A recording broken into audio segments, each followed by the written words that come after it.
Só isso. Sou pequenininha, mais que a grandona que fala. Pessoal, então vamos retornar aqui à segunda parte da nossa conversa. Tá faltando alguém? Aquele moço já saiu. Maria, tá. Então a gente vai retornar agora, então, então 4 vezes, né? Nessa primeira parte, a gente falou um pouquinho sobre o conceito de qualidade de vida, né? Trouxemos aí algumas experiências, tanto de vocês quanto de nós, igual eu gostei da palavra que ela deu, observadoras, né? De todo o processo de vocês. E agora a gente queria comentar um pouquinho das estratégias, né? Dessa questão para melhora da qualidade de vida. Não sei se alguém quer começar comentando alguma coisa, ou alguém de vocês. Você, nossa preciosa. Gente, todo mundo quer beber da fonte das tuas estratégias na vida de todo mundo. Então vamos lá. Ai, Jesus.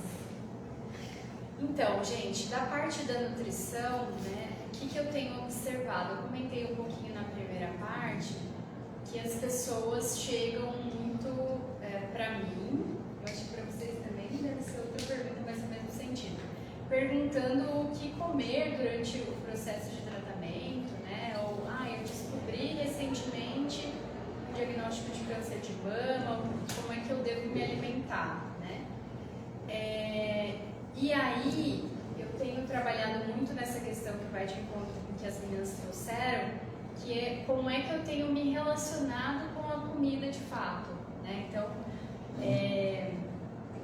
a maioria dos pacientes nesse início, mas também durante o processo de tratamento, costumam ter, mais para saber falar melhor do que eu, a questão de muita ansiedade, né? E isso, querendo ou não, é devolvido para a relação que a gente tem com o alimento.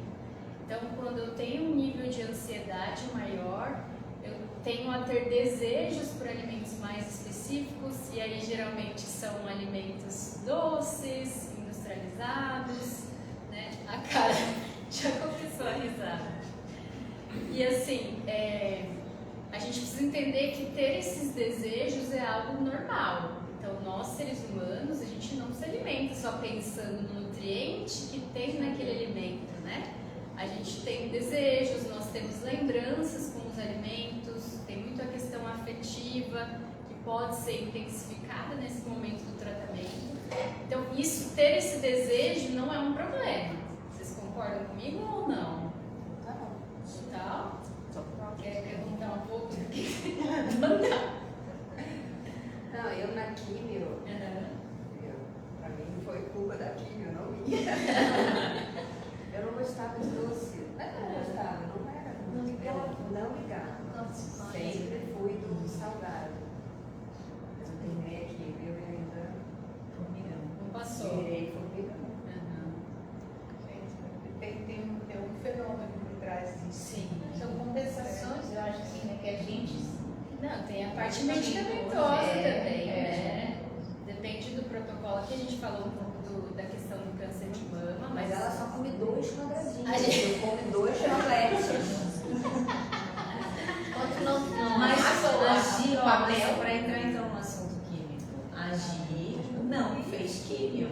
Então ela não foi submetida a tipos de medicamentos que alteram o teu metabolismo e que a tua urgência pelo açúcar livre no sangue é muito maior. Então não era eu, então agora... Cuidado, olha. Nessa roda, gente!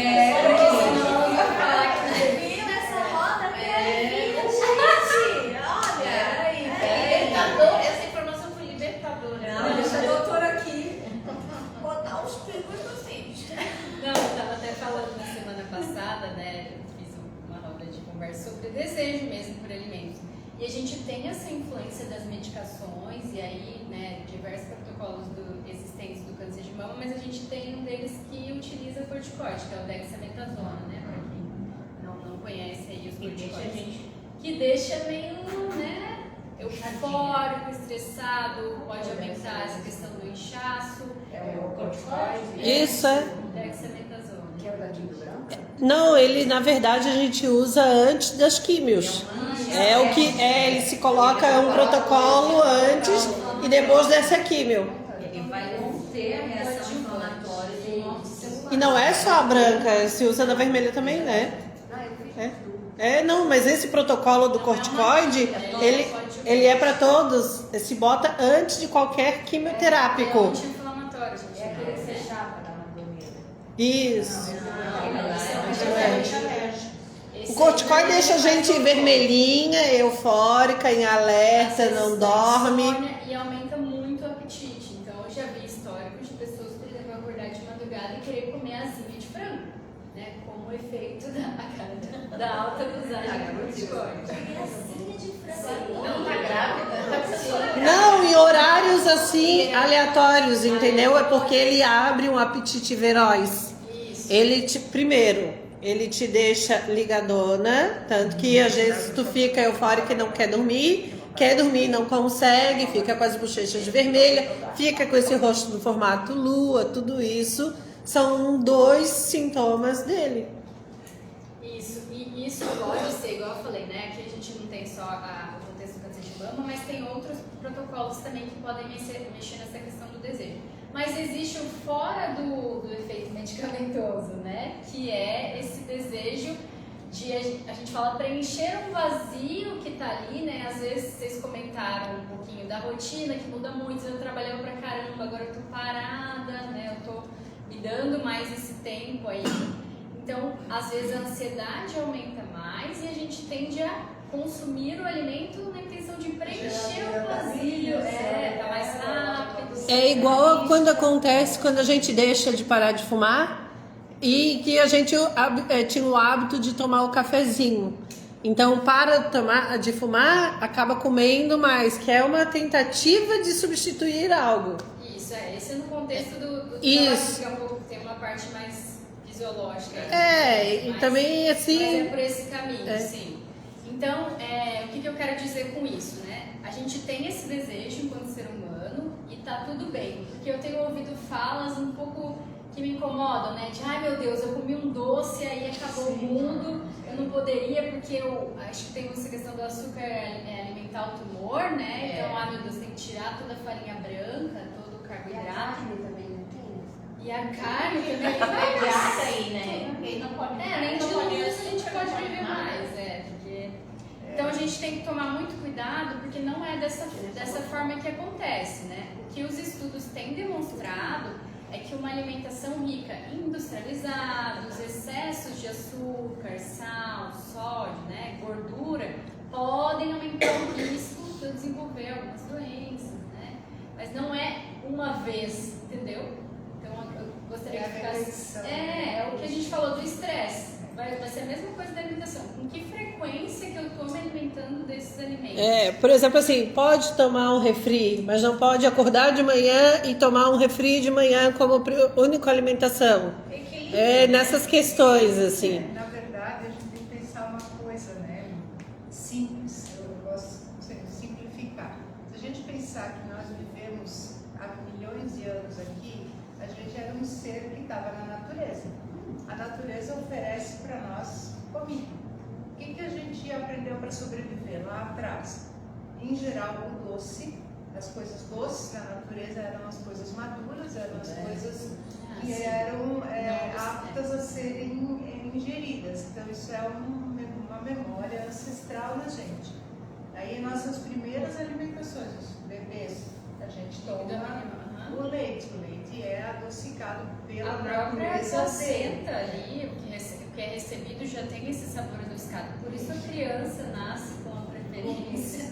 E a gente tem a papila gustativa mais voltada para o doce. Então, quando a gente faz químio, que interfere com a leitura das papilas, né, a gente vai sobrar mais a leitura do doce do que das outras coisas. Então, fica mais agradável, às vezes, o sabor doce do que outros. Né? Isso tem uma ancestralidade na gente, tem uma funcionalidade também.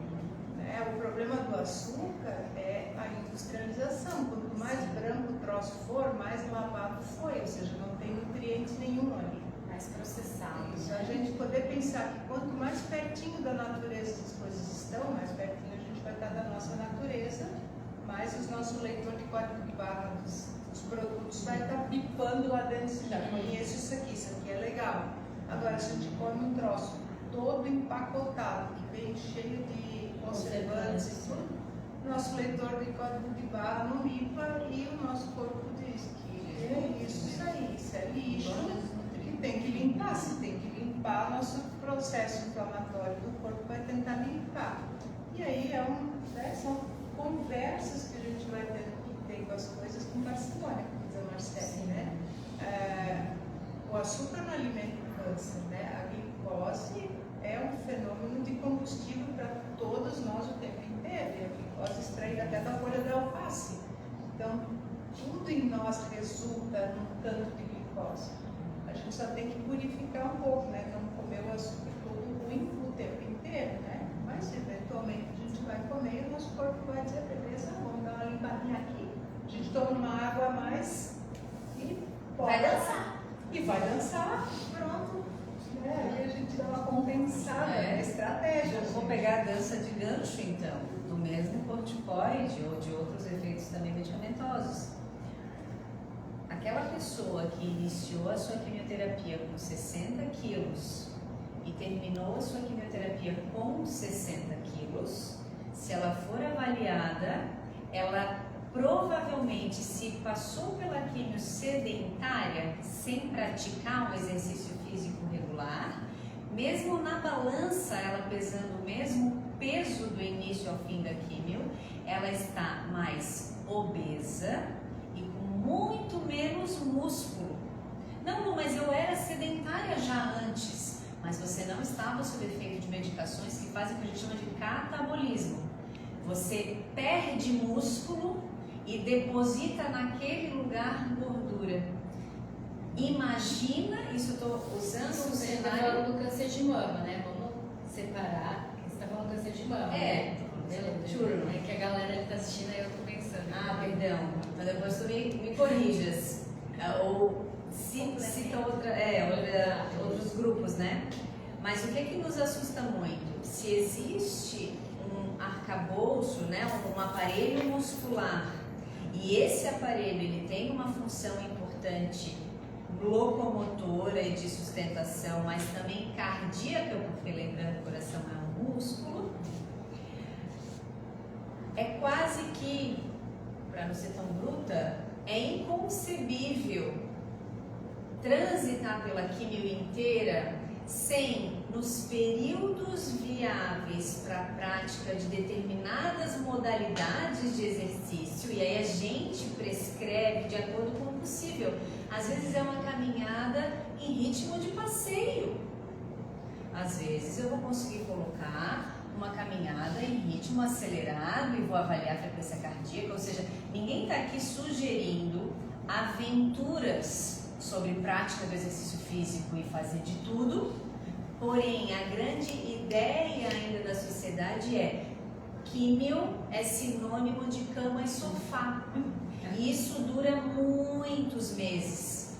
Então quando a gente reencontra, no meu caso que a fisio acaba muito rápido, em 30 dias, geralmente, quando eu reencontro as pessoas na sala de espera do médico, eu fico pesarosa de talvez naquele momento não ter tido cuidado de falar. Hoje já não acontece, porque realmente eu já faço uma doutrinação na alta, né? E tento criar esse desenho para a partir de agora que a quimio começa, deixo o telefone à disposição para a gente ficar remodelando os exercícios à medida que o hemograma varia. Então, à medida que, né, eu estou mais fraca, estou anêmica, mas... Porque a verdade é, se eu estou numa jornada que o grande objetivo é um tratamento para a saúde, para a recuperação ou reconstrução da saúde, eu preciso estar nessa jornada, especialmente com relação ao que eu me alimento, a como eu me exercito e a qualidade do meu sono, o mais viável de adaptação sobre os efeitos colaterais que existem. Não, eu ia complementar que a mocinha ali deu risada, que está atrás da câmera, que você falou a importância do exercício durante a quimioterapia, mas o pós também, né, é importante. E a gente tenta. E a gente estimula as pessoas. Vocês não estão conseguindo. Sedentarismo, né? Não, mas é bem isso que... A gente corre na rua, a Marcela e eu, a gente gosta de correr essas provas de 5 km.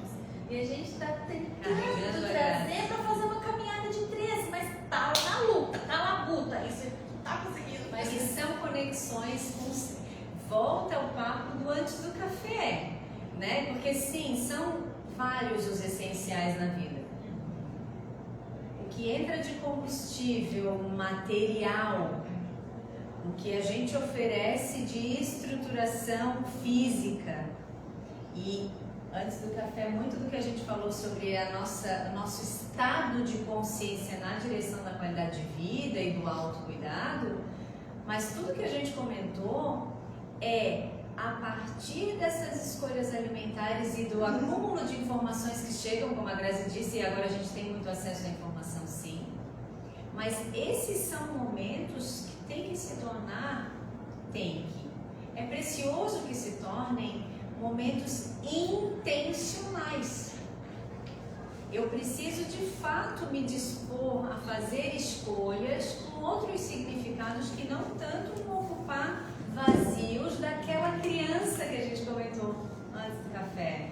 Porque aquela criança ferida, ela por vezes vai querer realmente comer o bolinho inteiro, ela vai querer se isolar e comer até sozinha, ela vai ter aquele impulso de prazer, ela vai procrastinar uma saída para caminhar, porque existe uma indisposição física real, porém, nessa jornada está nascendo um adulto. Eu digo, meu marido costuma dizer isso, somos todos crianças, só nós somos há mais tempo que vocês, outras gurias, né? Aqui todo mundo criança, a gente já é criança há mais tempo, Beatriz.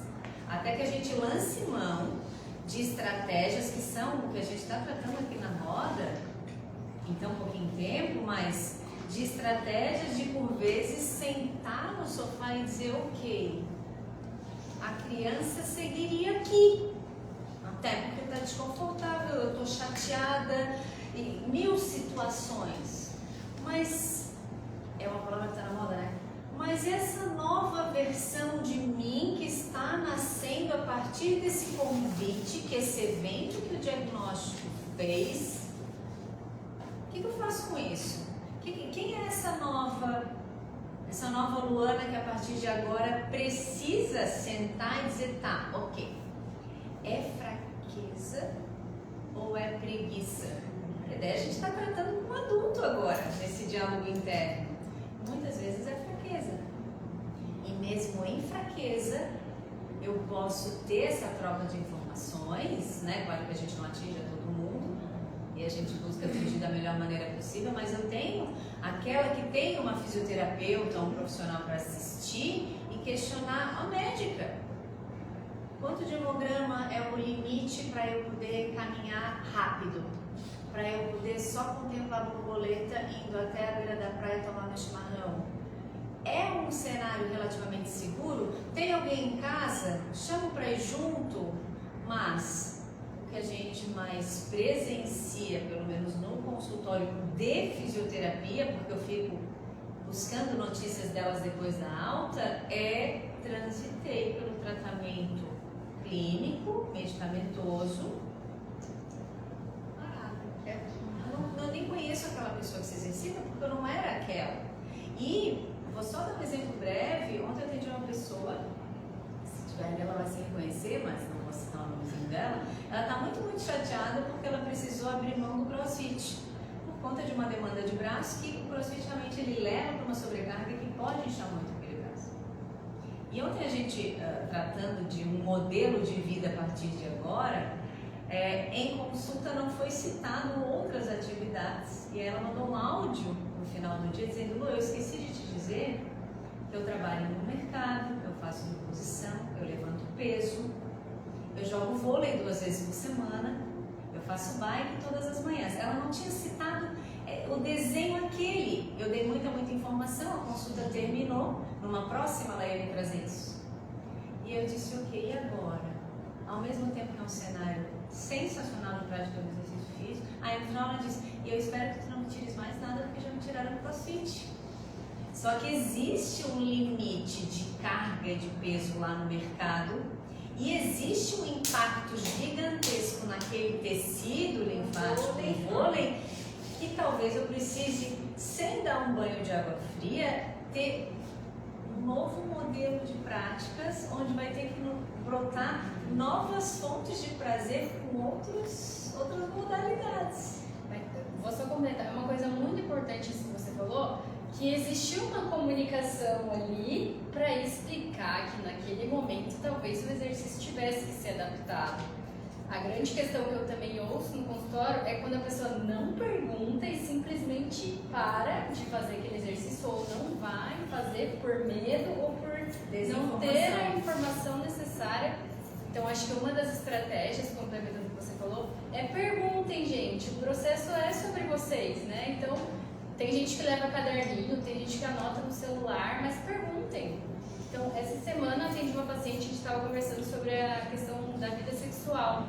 E aí ela comentou que que tinha, né, os sintomas, ela estava fazendo tratamento de câncer de mama, sintomas da menopausa precoce, e que ela estava tendo dificuldade, só que ela falou assim, isso agora não é prioridade para mim, eu tenho medo de ter alguma infecção, né, na relação, então não vou mexer com isso agora.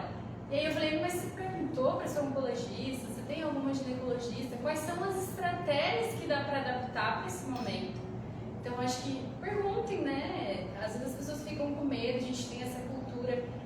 O próprio termo paciente vem culturalmente de algo passivo, né? Mas na verdade não tem nada a ver com isso. A gente vê um movimento muito maior dos pacientes ativos hoje, né? Então, acho que outra estratégia é perguntar.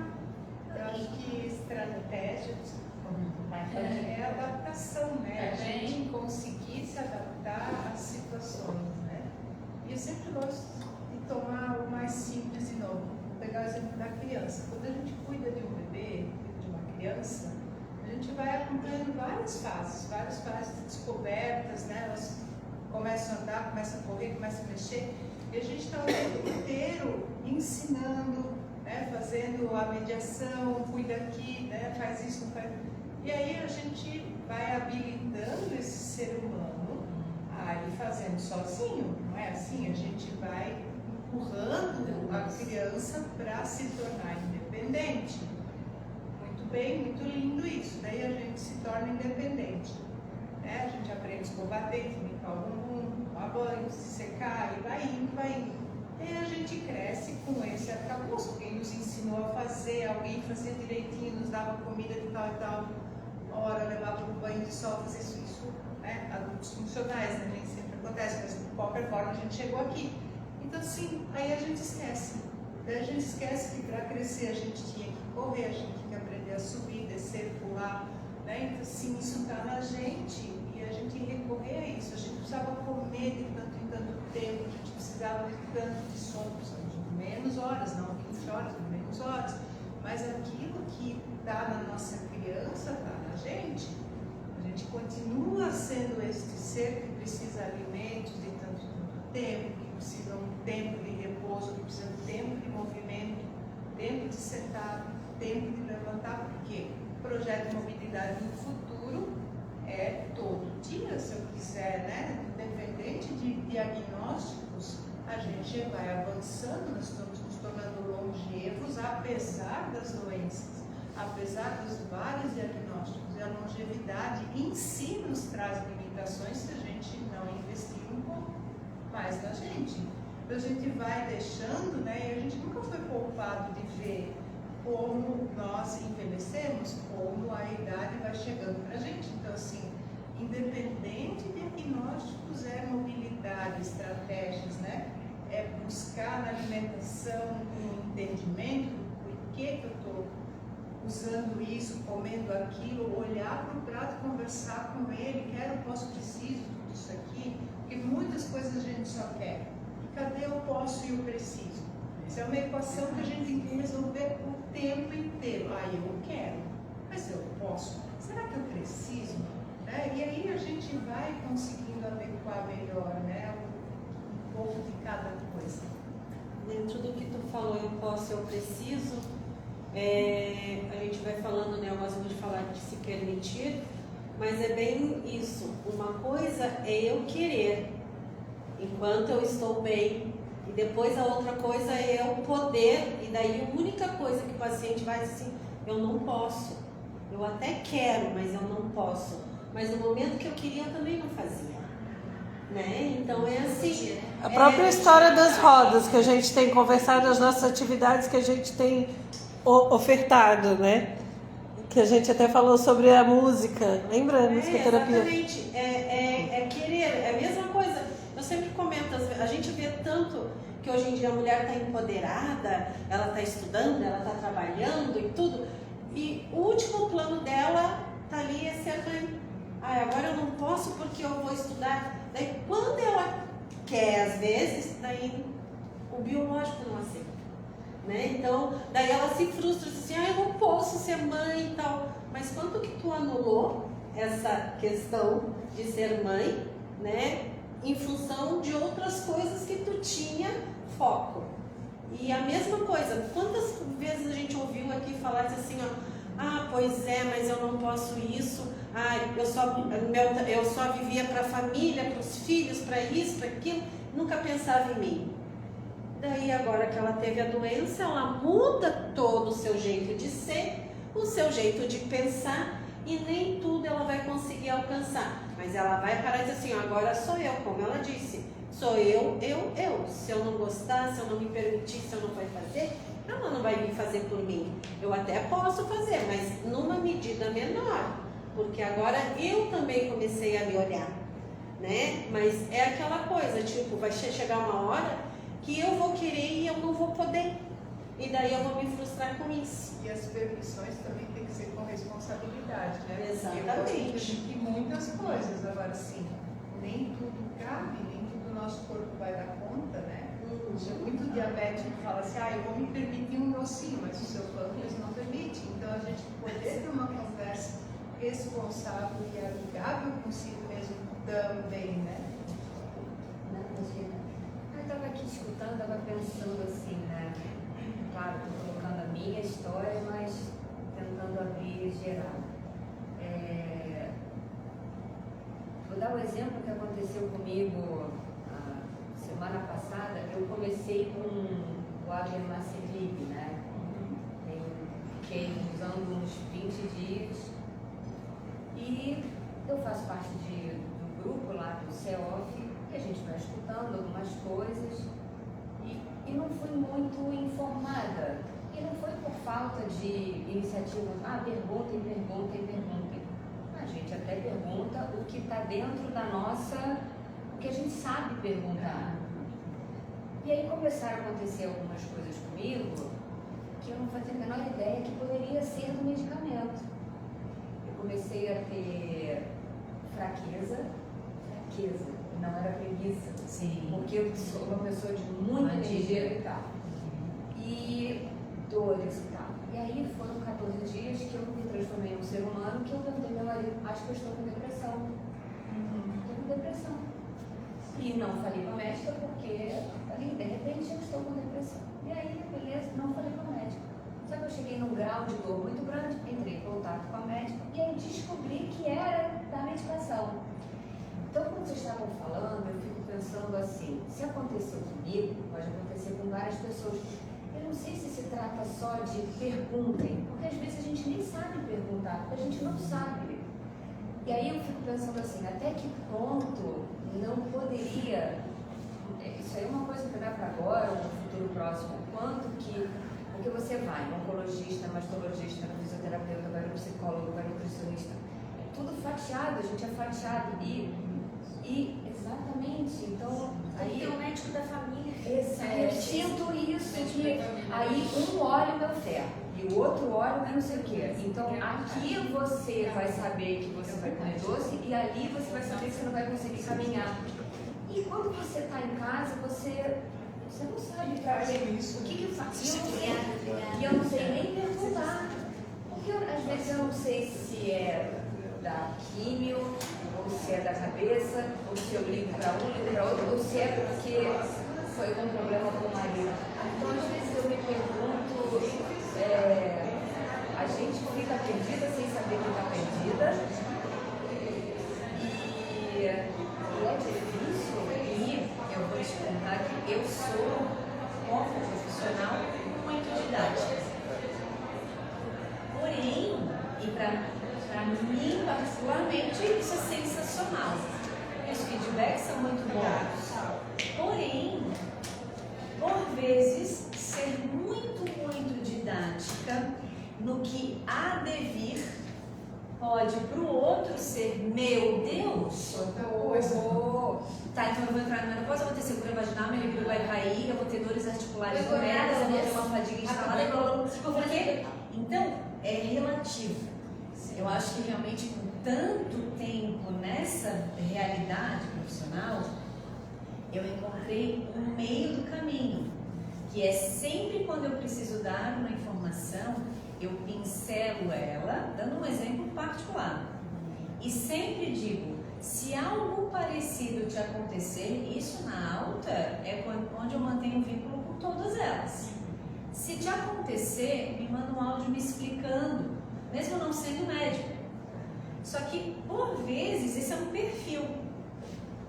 Só aprendi esse perfil porque muitas vezes a pessoa diz, para! Ou a pessoa começa a chorar. E eu penso que eu estou sendo super explicativa e didática. E para ela foi muito, para ela desencadeou uma raiva muito grande. Ela já lembra da menopausa da mãe, dos efeitos colaterais, que é um fogacho, que seja, né? Já lembra do marido, o casamento não está bem, agora então eu vou ter secura vaginal, também não vou ter libido, e daí agora... Aquela cabeça, ela é uma universal. Então, quando se entra com essas medicações pós o tratamento agudo acontecer, eu vou te confessar que rodas, informações, o máximo de profissionais de apoio é sensacional, mas por vezes, na estratégia específica da toncologista, foi aquela ideia assim, eu nem vou contar para ela que existe um plano. E à medida, ela subentendendo que vai transitar na jornada contigo por pelo menos 5 anos, à medida que ela for me trazendo, eu vou contando. Só que apesar do que tu estás me contando de 14 dias, o corpo não me responde, ao mesmo tempo ele dói muito, mas isso parece que em mim também é um quadro depressivo, porque eu tenho sentimentos que estão... É essa loucuragem toda, né? Então não vai ter de novo, como em tudo, um certo e um errado. Mas aqui, para quem a gente hoje está conversando e para quem está ouvindo lá, se em algum momento da trajetória eu percebo, eu sinto, eu intuo que eu não tenho abertura, eu preciso mudar de direção ou lançar perguntas de alguma maneira. Seria essa a sugestão, na real, né? Porque às vezes a gente explica muito e assusta muito, nesse caso do linfedema, né? Eu não vou trazer a ela o que são os progressos desse linfedema se ela seguir jogando vôlei, levantando peso, vou mandar trocar de emprego, vou dizer que não pode mais trabalhar naquilo, né? Por outro lado, não estou livre de, da maneira que eu comunicar, daqui a 3 anos, ela me diga, por que tu não disse? É, isso mesmo. mesmo. Eu tendo dito que eu não queria que tu me tirasse mais nada, porque a médica me tirou o CrossFit, por que tu não disse, muda de trabalho, tu não é mais impositora? Por que tu não falou que o trauma da bola de vôlei na manchete poderia piorar no linfedema, agora ele está aqui? Então, na verdade, tem muita ciência, tem muito estudo e a gente tem muita sede de contribuição enquanto profissionais da saúde, mas se trata sempre de humanos todos. É que na verdade, só queria completar, na verdade o cenário do câncer tem mudado muito. Eu vou trazer a minha experiência desses 13 anos. Nós não éramos pacientes ativos, nós éramos pacientes passivos. E os médicos eram os médicos ativos. Eles davam as ordens, a gente obedecia e Ponto. Segundo, não existíamos tantas possibilidades de sobrevida e não existia o cenário que existe hoje, de vida além do diagnóstico. Então, tudo é muito novo, né? A ciência evoluiu muito e, na verdade, nem a ciência está dando conta de trabalhar com todas essas questões. Porque, antigamente, nós éramos pacientes e ficávamos na cama. Hoje, a gente é paciente e continua trabalhando ou continua fazendo algumas coisas. Exatamente. Então, assim, tem muitas coisas e a gente precisa dessas informações. Só que com essas informações a gente vai saber fazer melhores escolhas. Mas a gente também não foi doutrinado a receber muita informação. A gente foi doutrinado a obedecer, ponto. A obedecer e não questionar, lá de baixo. Mas às vezes a gente tem um tempo de digerir a informação. Mas é porque fomos acostumar. Não, mas então, é que daí fomos todos acostumados assim. Alguns já estão na outra situação e outros ainda estão nessa questão do se acostumar com. Porque assim, como eu digo, o mundo da oncologia é um mundo paralelo. Porque eu sou a Grazi e paciente ao mesmo tempo.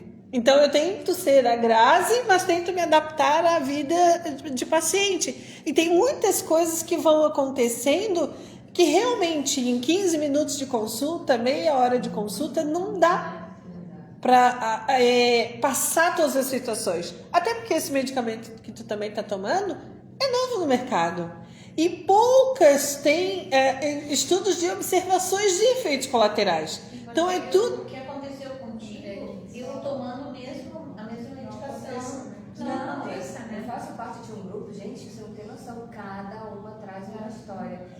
Foi na última reunião de grupo que a gente escutou, não é no Brasil, não sei se é nos Estados Unidos, que tem um papel, aí seria até uma política pública, né?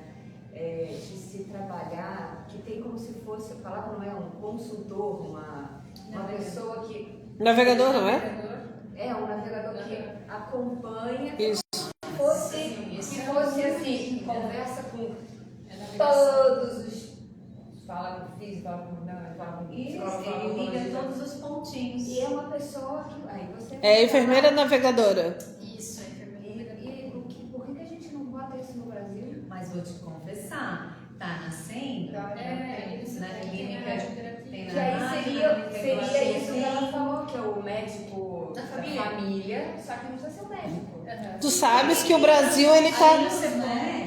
O Brasil, ele tá atrasado, digamos assim, uns 5 anos? Então, tudo que chegou lá vai demorar um pouco para chegar aqui. Porque tem vezes que eu falo assim, olha, eu tô ali, mas eu tô aqui. Pra quem que eu ligo? Eu ligo pra filho, eu ligo pra oncologista, eu ligo pra astrologista, eu ligo pra psicóloga. Eu mando mensagem pra todas. Copia e cola. Aquela que me responder pra Mas aí no final das contas eu falo assim, você tá cansado? Fala assim, dane. Vou comer um chocolate.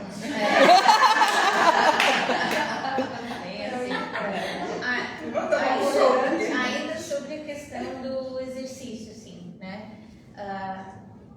A importância do exercício para a gente, enquanto sendo paciente, nós estar fazendo, é fundamental, assim, né? É fundamental. Mesmo, eu já fazia antigamente. Mas eu nunca gostei de dar musculação. Eu gosto de dançar, eu gosto de spinning, eu gosto mais de movimento, né? Mas a musculação eu incluí como fazer parte, né? Eu vou na força do ódio, mas eu vou. Por quê? Porque a gente perde massa, né? E eu cheguei na osteopenia até, assim, tava bem massa óssea. Então tem que fazer. Eu acho que é isso, assim, não era o que eu queria, mas é o que eu preciso. Então, quando tu coloca como objetivo, não, eu vou me curar, né? Eu quero pensar assim, eu sei que o câncer é uma doença crônica, mas como eu disse que deixei lá na sala de cirurgia, eu preciso continuar vivendo, então a musculação faz parte do meu dia a dia. E tem que ser. Mesmo você tá saudável.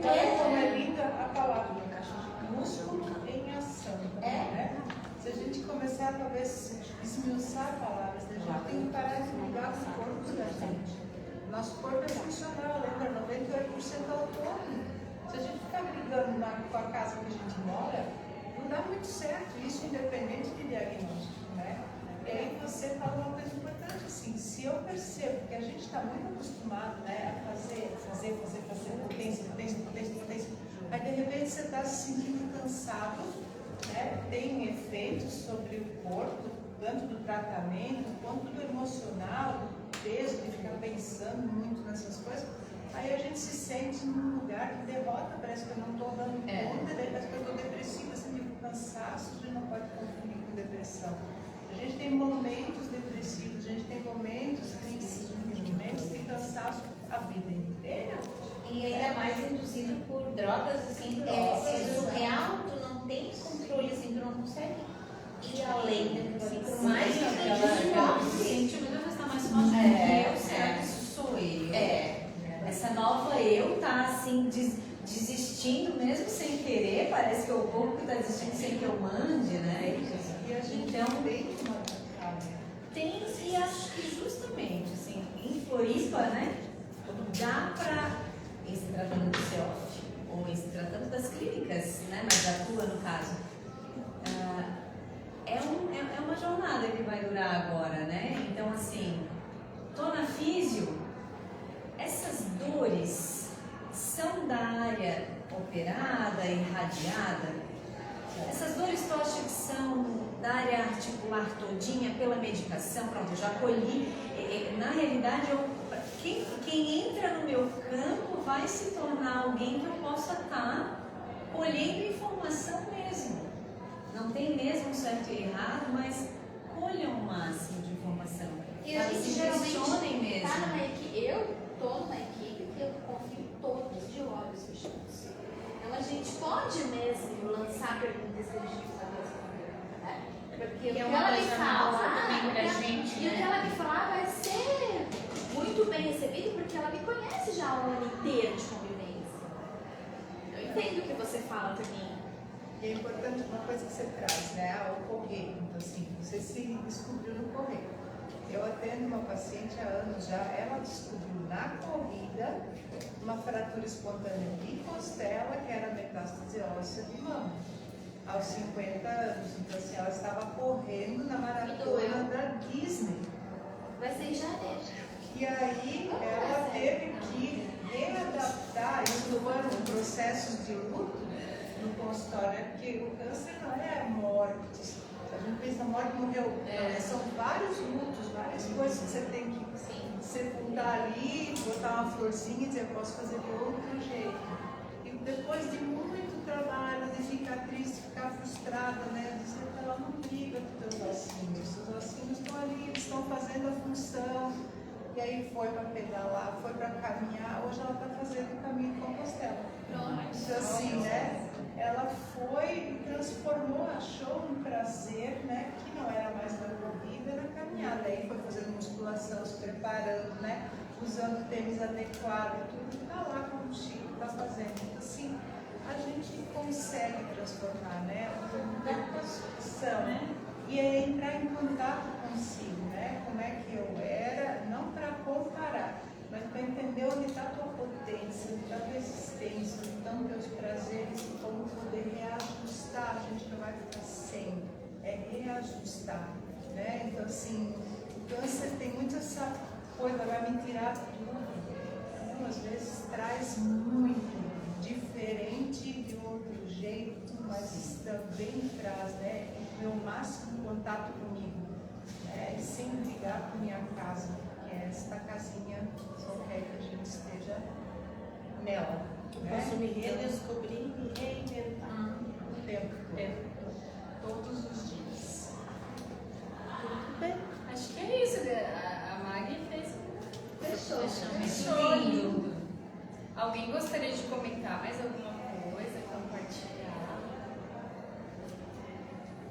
Valeu.